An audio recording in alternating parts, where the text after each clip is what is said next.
Hello guys, আসসালামু আলাইকুম। সবাই কেমন আছেন? আশা করি অনেক ভালো আছেন। আমি আল্লাহর অশেষ রহমতে অনেক ভালো আছি। আর এগুলো পোলার চাল মেপে নিতেছি। আজকের ভিডিওতে কী কী থাকছে দেখতে থাকেন, আশা করি ভালো লাগবে। পোলাও রান্না করব। আর এই যে মাংসও বের করে নিয়েছি। মাংসের সাথে আলু দেব। আর এই যে পেঁয়াজ, কাঁচামরিচ, আলু সব কেটে নিব।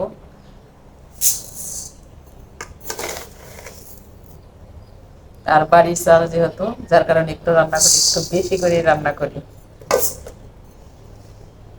আর চালগুলো আগে থেকে বের করে রাখলাম, কারণ হইল আমার এই চালের মধ্যে বানানোর সময় একদম ধান আছে,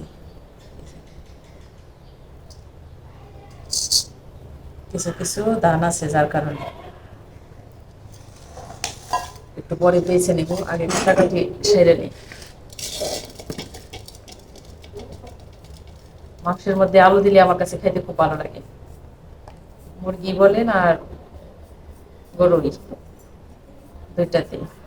আর এমনিতে আমি আলুর ভর্তা বা তরকারি রান্না করলে কখনো আলু খাই না বললে চলে।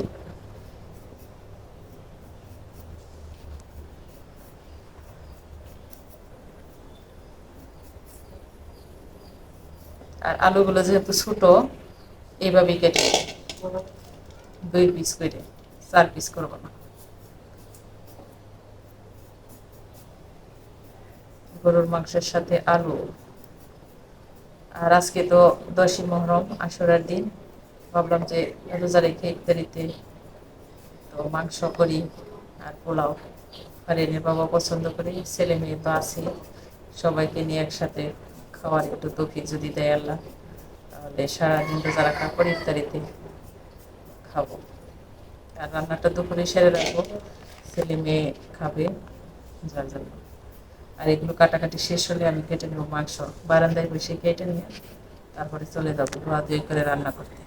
আর বেশ গরম বাইরে, গরমের মধ্যে রান্না করাটা একটু কষ্ট হয়। আর রোজা রাখলে তার একটু বেশি খারাপ লাগে গরমের মধ্যে, যে ঘাম হয় রান্না করতে গেলে। যারা রান্না করে সেই সব রাঁধুনিরাই জানবে যে রান্না কতটা কষ্টের গরমের মধ্যে।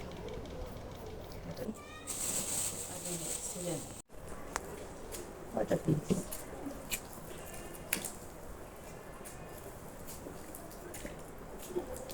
পেঁয়াজ কাইটে চোখে পানি বেরিয়ে গেছে।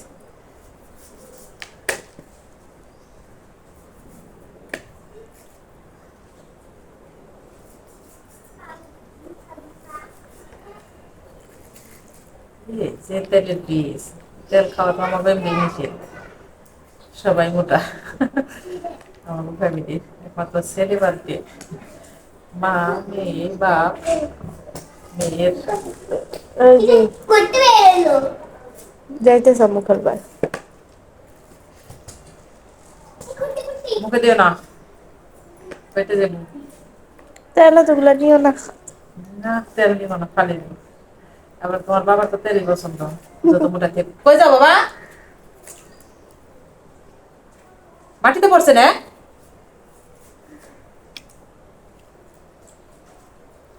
অল্প একটু মাংস হয়, সাথে একটু আলু দিয়ে রান্না করে